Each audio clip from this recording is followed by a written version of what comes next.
Hello there! Welcome again to my channel. This is Alime Soriano from the Philippines. If you are new here on my channel, please click the like and share button. Don't forget to subscribe and hit the bell to stay updated.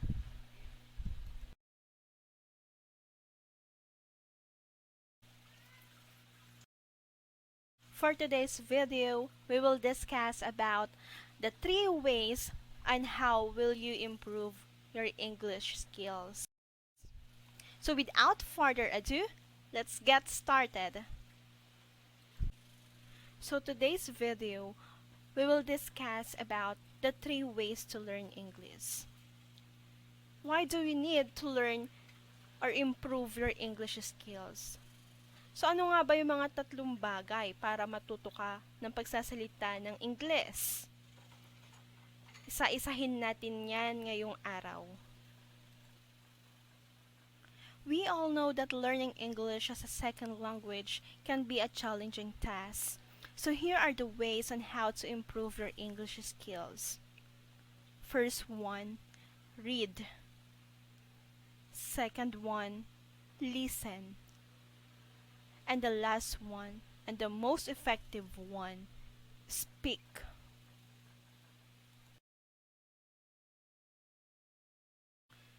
Here are some practical tips on how to learn English effectively.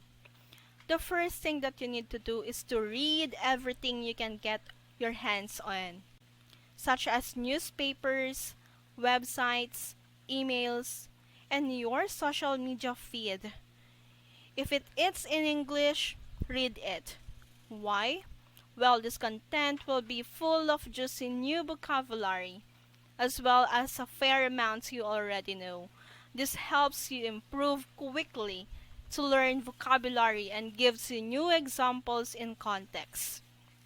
Therefore, enforcing those words in your mind, on the other hand, learning new words and expressions is essential to building your vocabulary, particularly in a language like English with so many words. However, don't just read and move on.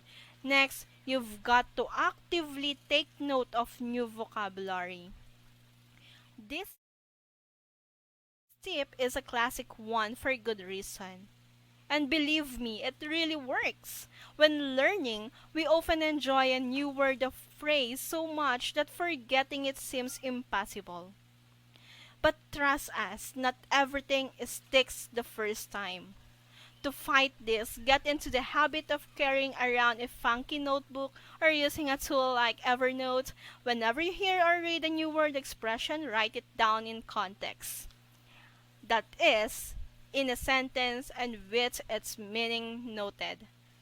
This saves you time as you want to return to that word and ask yourself, what did that word or expression mean again?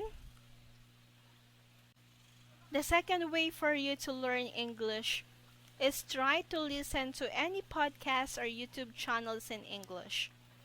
It might be humor, politics, blogging, or cooking, with topics covering every interest.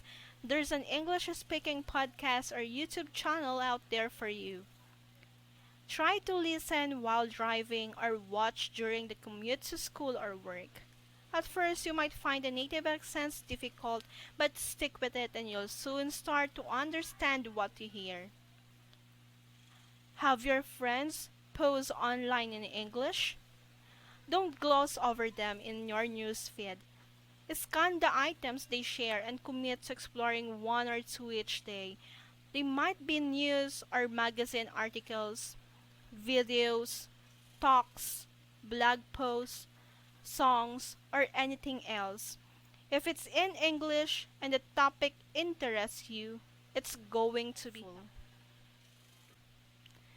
The last thing that you need to do to learn English is to talk. You have to speak, of course. How will you able to practice the language without speaking? What is a language for if not to communicate then? We humans have become experts at communicating without opening our mouths, thanks to social media. But when push comes to shove, It's true that speaking a language helps it stick in your head far better than only reading or writing it. Just think of how many times you've heard people say that they understand but can't speak English. A lot of would-be English speakers have turned talking into a huge insurmountable barrier that only serves to psyche them out. Don't be like that. Seek out native speakers for an informal language exchange. Or try to enroll in a course or take classes online. So, once again, the most important thing that you need to do to learn English is to speak. Just try to practice the language. There's nothing wrong with it. So I hope this is a good lesson for you. So see you again on my next class. Bye!